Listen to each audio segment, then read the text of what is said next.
Amen. Alléluia. C'est vrai qu'on est mieux dans la maison du Père. Il y a la protection, il y a la nourriture, il y a tout ce qu'il faut, il y a les bons conseils. Alléluia. Parce que les meilleurs conseils sont auprès du Père. Vous savez, quand on est jeune, moi aussi j'étais jeune, et puis bien souvent, je n'écoutais pas les conseils de mon père. Aujourd'hui, quand je ne les écoutais pas, honnêtement, je croyais que bon, voilà, on en fait, quand on est jeune, on en fait dans notre tête. Hein. Et puis bien souvent, et pratiquement toujours, c'était lui qui avait raison en réalité. Et aujourd'hui, moi je suis père, et puis je donne aussi des conseils, moi, à mes enfants, à ma petite. Et puis je sais que des fois les jeunes, c'est difficile à écouter les parents. Et maintenant, nous, on est des parents. Alors moi, j'écoutais pas trop mon père. J'en ai payé des fois les conséquences, parce qu'il avait des bons conseils, parce qu'il n'y a rien de plus cher que nos enfants. Et puis maintenant, nous, qu'on est plus âgés, puis qu'on est père, on donne aussi des bons conseils à nos enfants. Mais le Seigneur, c'est la même chose. Il donne toujours des bons conseils, il faut l'écouter, et puis c'est sûr que tu te perdras jamais. Et ce soir, la parole de Dieu, ça va être aussi encore un conseil. Il y a beaucoup de chrétiens ce soir. Alléluia. Il y a beaucoup de chrétiens, gloire au Seigneur, ça va être voilà, le Saint-Esprit, il sait faire les choses. Moi, ça va être un petit mot que j'ai sur mon cœur, c'est pour les chrétiens. Mais s'il y en a qui ne sont pas chrétiens, le Saint-Esprit il peut changer les choses comme ça, et puis mettre un mot dans ton cœur, il est capable de le faire, il n'y a aucun souci. Alors moi, je suis content que les jeunes sont venus ce soir de Rennes, hein, béni soit Dieu. Maintenant, on a l'habitude de se voir un peu plus souvent, on se connaît bien maintenant, merci Seigneur. Hein, je suis content, comme il a dit Bénétin, vous avez du zèle dans votre cœur, et puis c'est ce qu'il faut continuer, parce que le Seigneur est proche, il est à la porte. Et ce n'est pas le moment de perdre du temps. La Bible nous dit de racheter le temps, car les jours sont mauvais. On sait que les jours sont pas bons du tout. Mais dans la maison de Dieu, il y a moyen de racheter le temps. Et puis quand on s'entretient comme ça avec la parole de Dieu, avec les réunions, il y a des choses qui viennent sur nous, et puis des fois ça glisse. Pourquoi ? Parce qu'on est rempli d'huile. Alléluia. Alors il y a un petit mot, écoutez, dans la parole du Seigneur. Ça se trouve dans Matthieu, chapitre 5 et verset 37. C'est un texte qui est simple. Je pense que tout le monde va le comprendre. C'est marqué comme ça. Que votre parole soit oui pour oui et non pour non. C'est simple. Hein? Il dit que votre parole soit oui pour oui. Quand c'est oui, c'est oui. C'est ça que ça veut dire. Et quand c'est non, c'est non. Ça veut dire qu'il n'y a pas de langage, il n'y a pas deux façons de parler. Jacques chapitre 5 verset 12, il dit « Avant tout mes frères, ne jurez pas par le ciel, ni par la terre, parce que c'est son trône. Hein, » Vous connaissez la parole de Dieu. Et puis il va continuer, il va dire « Mais que votre oui soit oui, et que votre non soit non, afin que vous ne tombiez pas en jugement. » Alors on va voir à travers la parole de Dieu, écoutez, quand on a accepté le Seigneur, c'est simple. Quand on a accepté le Seigneur, il a fallu un jour dire quelque chose. Il a fallu dire oui, Seigneur. Parce que le Seigneur, il ne rentre pas dans notre cœur si on ne lui dit pas oui. C'est impossible ça. Et quand on a dit oui, Seigneur, je t'accepte, quand on est chrétien, après quand on passe par les eaux du baptême, on dit qu'on est prêt aussi à le suivre dans les bons, dans les mauvais jours. Et puis ça, c'est quelque chose qu'on a dit pendant notre vie. Quand on a accepté le Seigneur, quand on a passé par les eaux du baptême, on a ce oui. Alors que ton oui, là, le oui de suivre le Seigneur, que ton oui soit oui. Oui, tu as accepté le Seigneur, faut qu'on... Le texte, en réalité, c'est comme si qu'il nous dit, il faut rester sur ta position. Il faut camper sur tes positions. Il faut être quelqu'un de résolu dans ton cœur. Mais à la fois, il dit que ton non soit non. Et le non, là, c'est le non au monde. Parce que quand on a dit oui de suivre le Seigneur, on a aussi renoncé au monde. Alors aussi bien que quand on a été capable de dire oui, et il faut rester sur notre position, alors devant le monde et devant le péché, il faut aussi que notre non soit non.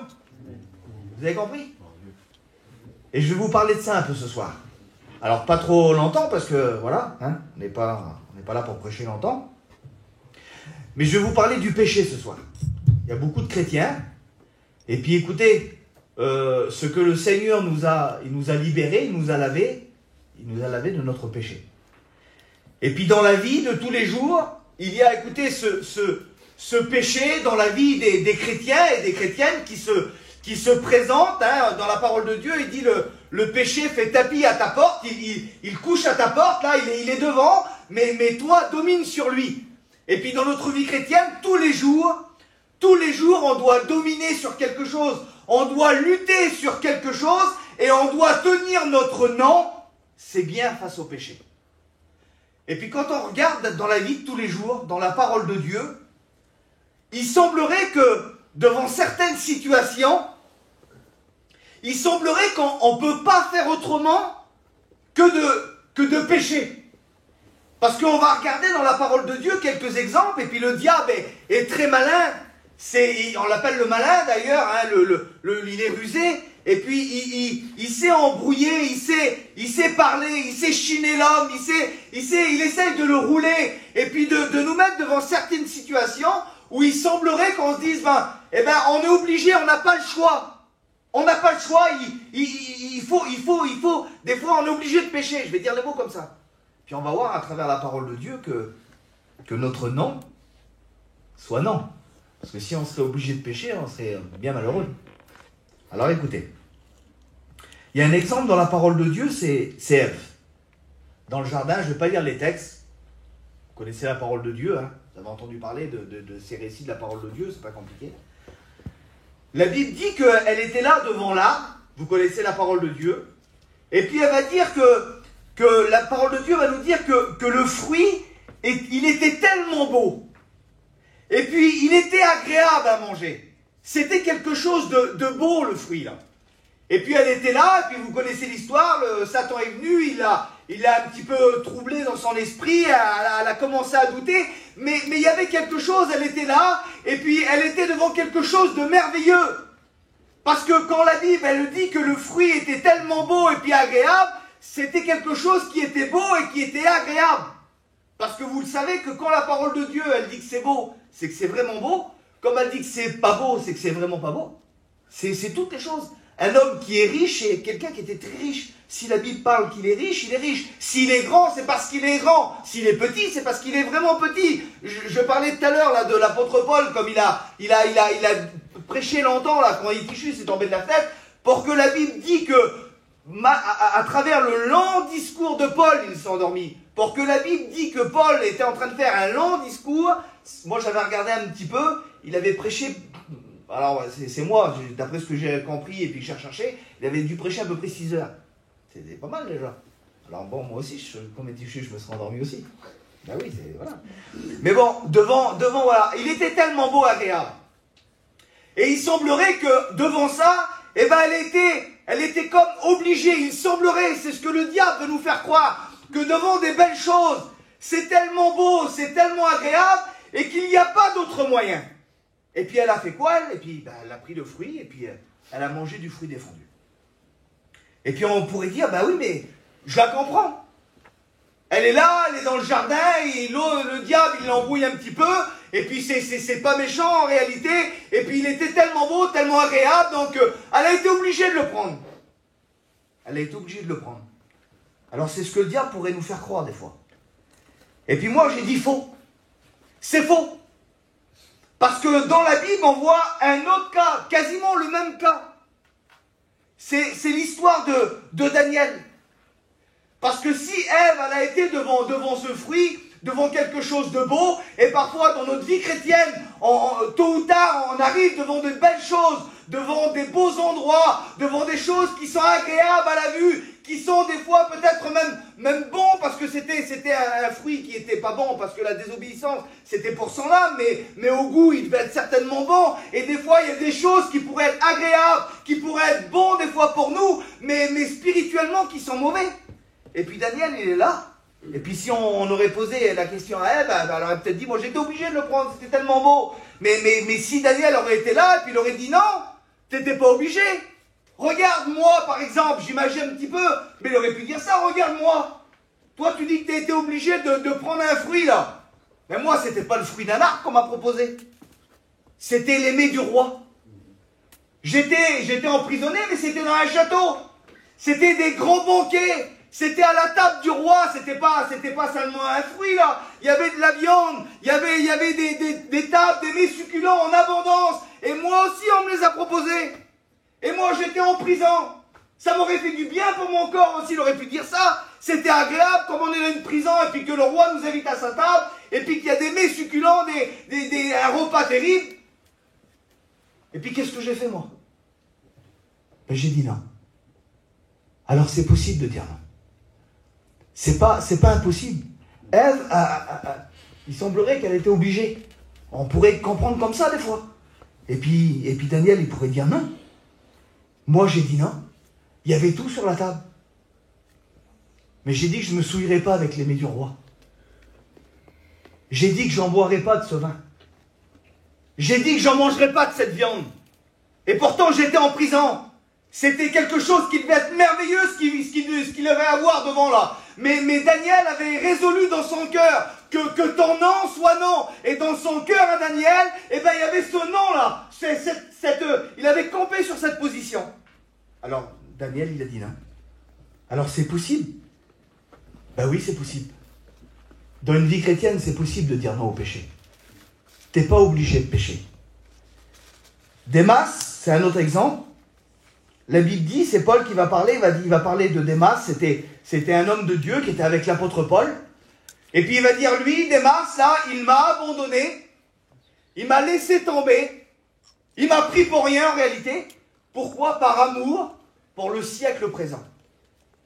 Et puis quand on regarde, eh ben, on pourrait se dire la même chose de Démas. Comment ça se fait que tu étais avec l'apôtre Paul, tu étais avec lui, tu étais avec un des plus grands des apôtres, dans les voyages, partout, et puis tu le suivais, tu étais avec lui, et puis tu l'as abandonné pour le siècle présent. Et puis Démas, des fois, si on aurait pu l'interroger, il aurait pu dire, mais oui, mais à l'époque, là, comme j'étais là-bas, moi, pour l'amour du siècle présent, mais quand je suivais l'apôtre Paul, là, c'était toujours dans les chemins de poussière, c'était toujours dans les petits villages, et puis c'était compliqué. Et puis un jour, je sais pas où c'est qu'il a été par amour du siècle présent, mais il n'a sûrement pas été dans un petit pays, hein. Il a dû voir une grande ville, il a dû voir des lumières, et puis ça l'a certainement attiré, et puis je sais pas quel âge qu'il avait, là, peut-être que c'était un jeune, je sais pas, la Bible ne dit pas l'âge qu'il avait. Mais à un moment donné, s'il a laissé l'apôtre Paul pour l'amour du siècle présent, c'est parce qu'il avait vu des belles choses. Et peut-être qu'il s'est dit ça, il a peut-être dit, moi je suis jeune. Et puis dans le monde, il y a des belles choses, il y a des belles lumières là. Et puis du coup, il a laissé l'apôtre Paul parce que peut-être qu'il s'est dit, écoutez, on est obligé quand on est jeune. On est obligé de s'amuser, on est obligé de sortir, on est obligé d'aller dans les amusements, dans les mariages, on est obligé. Et puis si on se retournerait vers d'autres personnes, on pourrait interroger en images ensemble ce soir. On pourrait interroger trois copains, Shadrach, Meshach et Abednego. Puis on pourrait leur dire, est-ce que c'est obligé quand tu es jeune de t'amuser, de danser, d'aller te souiller pour le siècle présent? Puis ils auraient pu dire non. Parce que nous, on était à Babylone. Et Babylone, c'est plus que Paris, Babylone, à l'époque. C'est plus que Paris. Et puis ils auraient pu dire, nous on était là. On était trois copains, et puis il y avait à un moment donné, le roi, il avait fait cette demande là d'adorer une statue. Et puis quand il y avait de la musique, parce que c'était au son de la musique, hein, ça nous représente un petit peu aussi le monde, hein, les attraits de la musique et de l'amusement. Vous savez, quand on roule, quand on est quelque part, et quand on met un petit peu de musique là, eh ben vite fait on est transporté. Hein. Si on écoute un cantique, on va être transporté dans la bénédiction. Maintenant, si on écoute un petit peu de musique, hein, je ne veux pas chanter, dire des chanteurs, mais tout de suite, on est transporté ailleurs. On est ailleurs, aussi bien qu'on est chrétien. Pénétage, je ne sais pas si des fois ça t'arrive, mais des fois tu roules, tu écoutes un petit peu de musique, tu te retournes vite en arrière. Hein. Quelle vitesse que tu es rendu là-bas, dans la pensée? Ben oui. Et puis eux, Shadrach, Meshach et Abednego, là, le roi, il avait dit, ben, quand vous entendrez le son de la musique, là, eh ben, tout le monde doit se mettre à genoux. Et puis Seigneur, combien aujourd'hui, quand ils écoutent de la musique, là, en une seconde, ils sont à genoux devant le monde, là. La vie chrétienne, elle est par terre, ils se courbent devant le monde, c'est plus les mêmes. Et puis ils ont dit, nous, ce qu'on a fait, eh ben on a dit non. Beauté Seigneur. Tout le monde s'était mis à genoux.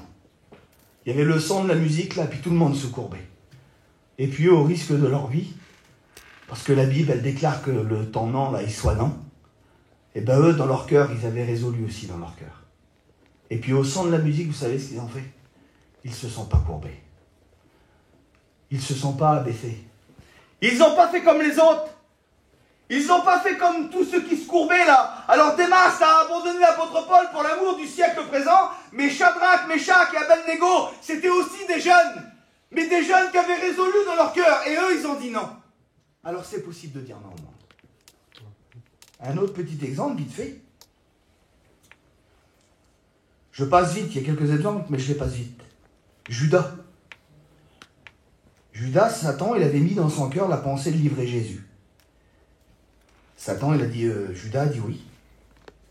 Job, sa femme, lui a dit de renier Dieu et puis de mourir. Lui, il a dit non. Il a dit non. Ananias et Saphira, pour le prix d'un terrain, là, pour de l'argent qu'ils avaient, je ne vais pas vous détailler l'histoire, mais ils ont fait des choses qu'à l'époque, ils n'avaient même pas à le faire. Donc, entre la magouille et le trafic, ils ont dit oui. Ils ont dit oui pour l'argent, ils ont dit oui. Jésus, le diable, il est venu et puis il lui a dit, toi, tous les royaumes, là, je te les donne. Eh bien, lui, il a dit non. Comprenez ce que je veux dire? Il y a ceux qui disent oui, et puis il y a ceux qui disent non. Et ceux qui disent non, tu as la possibilité ce soir. Et puis, le dernier exemple, vite fait, vous avez compris le message ce soir. C'est David. Et puis, on pourrait dire ça. David, t'as fait quoi, toi? Qu'est-ce que t'as fait? Où tu as dit oui au péché? Et puis David, il pourrait dire, mais c'était pas pareil, Sivan, moi. Parce que des fois, écoutez, devant le péché, quand on pêche, on dit, mais oui, mais il y a toujours des bonnes excuses. Mais j'étais obligé. Et puis lui, il aurait pu dire, mais oui, mais tu comprends pas. Écoutez, tu comprends pas, Steven. Moi, j'ai péché, mais elle était belle, elle. Parce qu'elle était belle. C'est la Bible dit qu'elle était belle. Elle s'appelait Bersheba. Et puis quand la Bible a dit qu'elle est belle, elle devait vraiment être très belle. C'est-à-dire qu'elle n'avait pas un œil sur le front maintenant. Je crois pas. Mais moi, c'est pas pareil. J'étais là, je suis le roi, et puis je l'ai vue, et puis elle était belle. Alors moi, c'est pas pareil. C'est différent devant le péché. Écoutez, moi, vous êtes des jeunes ce soir, mais moi, je m'adresse aux jeunes. Et puis je m'adresse aux jeunes, je m'excuse, mais je m'adresse avec un langage que vous comprenez. Des fois, devant le péché, parce que c'est ça aussi quand on est jeune, il y a aussi des péchés qui se présentent. Il y a des belles apparences. Écoutez, il y a des bels hommes, excusez-moi, les sœurs, excusez-moi, mais c'est comme ça devant Dieu. Je dis, écoutez, nous, on veut vous protéger. Puis des fois, il y a des belles femmes. Ben oui, mais c'est vrai, Valentin. On est obligé de le dire. Parce que le péché, c'est le péché. Et puis des fois, il va dire, ben moi, j'étais obligé, elle était belle, j'étais le roi, et puis voilà, et puis j'ai péché. Mais j'étais obligé, je suis un homme. Comprends bien, je suis un garçon, moi. Je suis un homme, je suis obligé de pécher. Des fois, écoutez, c'est le péché de la chair, excusez-moi du mot, mais j'ai pas d'autre mot et je suis pas bête en disant ça. Mais parce qu'il se passe tellement de choses qu'on est obligé de protéger la jeunesse. Et puis je suis obligé. Et puis je bénis Dieu qu'il y aurait un autre jeune garçon dans la parole de Dieu. S'il serait là et qu'il parlerait avec David, il pourrait lui dire non, c'est faux David. C'est le jeune Joseph. Parce que Joseph y est arrivé pareil lui. Il va dire, elle était belle, toi t'es un jeune garçon, donc alors t'es obligé de pécher alors. Et puis il pourrait dire ça, lui, il pourrait dire, moi aussi j'étais jeune. Et puis elle aussi, elle était belle. C'était la femme de Potiphar, le garde du roi là. Et puis moi j'étais jeune, et puis cette femme-là, elle est venue aussi. Et puis elle a commencé à me tourner autour, et puis moi aussi j'étais jeune. Et puis j'aurais pu dire oui aussi, moi aussi j'aurais pu pécher. Moi aussi je suis un homme. Mais à plus forte raison, je suis plus qu'un homme moi. Je suis un homme de Dieu. Et j'ai dit non. Et vous savez ce qu'elle a fait, cette femme-là? Parce que lui, quand elle a voulu pécher avec lui, eh bien lui, qu'est-ce qu'il a fait? Il s'est sauvé. Il s'est sauvé devant le péché. Et puis la femme de Potiphar, elle l'a attrapé. Elle l'a attrapé par son manteau, la Bible dit. Et puis tellement qu'il a dû tirer, parce que c'est un homme de Dieu, c'est pas un homme comme les autres, c'est un chrétien, il l'a résolu dans son cœur. Et puis un chrétien qui dit non au péché, eh bien le Seigneur l'aide. Le Seigneur l'aide à se détourner. Le Seigneur l'aide à se sauver du péché. Oui, à se sauver. Et puis il est tellement qu'il a dû tirer là. Et bien la Bible dit qu'il y a un morceau du manteau de Joseph qui est resté dans sa main, la femme de Potiphar. C'est ça qu'elle voulait quand même, non? Elle l'a tenu comme ça, elle l'a arraché. Mais lui, il s'est sauvé. Et puis il y a un bout de son manteau qui est resté dans sa main. Ah, c'est vrai, Seigneur, des fois, écoutez, je m'excuse, mais des fois, le péché, il nous humilie des fois. Et puis des fois, quand il faut baisser la tête, quand quelqu'un nous parle mal, ou quand il faut se sauver devant le péché, des fois on est humilié. Notre orgueil, des fois, il en prend un coup parce qu'on est des hommes. Alors il y a eu un bout du manteau de Joseph qui est resté dans la main de la femme de Potiphar. C'est peut-être un peu son ego, sa fierté, c'est vrai, elle a resté dans la main du monde. Mais le cœur de Joseph a resté dans la main de Dieu. Alléluia. Quelle beauté, Seigneur. Alors des fois, oui, notre orgueil, elle en prend un coup. Et là, il n'est pas y aller, la petite fille à deux là-bas. Excusez-moi du mot. Moi, je suis un chrétien. Moi, j'y vais pas. Alors des fois, l'orgueil, elle en prend un coup. Des fois, l'homme, c'est pas l'orgueil, on n'est pas orgueilleux. Mais des fois, on est un homme. Puis on se dit, c'est voilà. Mais non. Il vaut mieux que notre cœur, il reste dans la main du Seigneur. Alléluia. Alors Joseph, il pourrait dire, c'est pas vrai, mon frère. T'es pas obligé. Moi, j'étais pas obligé. J'ai resté un chrétien. Alléluia. Alors je suis un homme de Dieu. J'ai dit non au péché. Alors j'ai marqué ça, moi, et j'arrête. Trop souvent, tu as été de ceux qui ont dit oui, des fois. Il y a beaucoup de chrétiens, je sais à qui je m'adresse ce soir, je m'adresse aux chrétiens. Et puis si tu n'es pas chrétien ce soir, et puis que tu te dis, ben, comment je vais faire, moi? Comment je vais faire devant la situation? Comment je vais faire devant la sortie? Comment je vais faire les fêtes qui arrivent de fin d'année? Il y a les Noëls là, et puis des fois dans ton cœur tu vas te dire mais je serai obligé de boire un petit verre, je serai obligé de danser un petit peu ce qu'on a vu, un petit peu pour le monde. Ben j'aimerais te dire non mon frère, non ma soeur, t'es pas obligé de dire oui au péché. Et puis c'est un chrétien, c'est ça. Puis si t'as peur, t'es pas chrétien, tu te dis moi je pourrai pas lutter contre ces choses-là. Écoutez ce qui est marqué dans la parole du Seigneur. C'est Jésus qui va dire ça. Dans Jean chapitre 14 et verset 30. Il va dire, le prince du monde, il vient là. Il est là. Le péché, il vient sur moi. Il vient. Mais il va dire, il n'a rien en moi. Quelle beauté, Seigneur. Alors si tu n'es pas chrétien et puis que tu le deviens, eh bien si tu seras capable de dire non, non. Et si tu es chrétien, ce soir, tu te dis, mais alors c'est comme ça la parole de Dieu. Alors des fois, ce que je fais ou ce que je pratique, là, j'ai la possibilité de dire non. Alors si des fois, trop souvent, tu as dit oui, ben la Bible te prouve le contraire. Là. Que tu peux devenir un homme, j'ai marqué ça, ferme, résolu dans ton cœur. Alors pour cela, si tu as commis des fautes des fois, et puis que tu te dis, eh ben je ne savais pas que je pouvais lutter comme ça, alors j'ai marqué ça, moi, si quelqu'un a péché, c'est marqué dans la parole de Dieu, 1 Jean 2,1, il va dire, si quelqu'un a péché, nous avons un avocat auprès du Père. Parce que des fois, écoutez, on l'a entendu dimanche, des fois on se trompe, des fois par des faux raisonnements, et ça arrive de faire, au début des vies chrétiennes, des fois voilà, on n'a pas tout compris, mais arrivé à un moment donné, la parole de Dieu, elle nous éclaire, et puis si tu te dis, Seigneur, eh ben oui, j'ai fait des erreurs, je croyais que c'était comme ça, mais j'ai un avocat auprès du Père, et aujourd'hui je te demande pardon, Seigneur, et puis t'intercèdes pour moi, et je suis pardonné, alléluia, et puis aujourd'hui tu peux repartir à zéro. Et puis la parole de Dieu ce soir, elle t'a prouvé. C'est pas moi qui t'a prouvé, c'est des exemples de la parole de Dieu. Que dans ton cœur, que ton oui là, que tu as dit au Seigneur, eh bien que tu gardes ce oui. Mais que ce non là, devant le péché, face au péché, eh bien qu'il reste ce non dans son cœur. Jésus va parler d'un homme, j'arrête. Il y a plein de disciples qui sont là, et puis il va dire ça, c'est de Jean le Baptiste. Il va dire, qu'êtes-vous allé voir au désert là-bas? Qui c'est que vous êtes allé voir? Parce que tout le monde allait voir Jean le Baptiste, il était dans le désert. Il n'était pas dans la ville, il était dans le désert. Il a dit, il n'est pas habillé en habits somptueux. Ceux qui sont en habits somptueux, ils sont dans les palais des rois. Il dit, il n'est pas somptueux. Ben non, Jean le Baptiste, il avait une ceinture de cuir, un vêtement en poil de chameau, c'était pas terrible. Mais qui êtes-vous allé voir? Vous êtes allé voir un roseau qui est agité par le vent. Pourquoi Jésus dit ça? Parce que les roseaux sur le bord du Nil, là, un coup de vent, là, il se couche comme ça. Un coup de vent par là, c'est flexible par là. Ça vient du nord, ça se couche comme ça. Ça fait comme ça, là. Il dit, qu'êtes-vous allé voir? Quelqu'un qui dit oui, qui dit non, qui va pas, qui a tout vent de doctrine, quelqu'un qui se plie. Vous n'êtes pas allé voir cet homme-là. Parce que Jean le Baptiste, lui, c'était pas un homme qui se pliait un coup oui, un coup non, un coup oui, un coup non, non. Il dit, vous n'êtes pas allé voir ça. Hein. Jean le Baptiste, c'est pas ça dans le désert. C'est pas un roseau agité par le vent, non.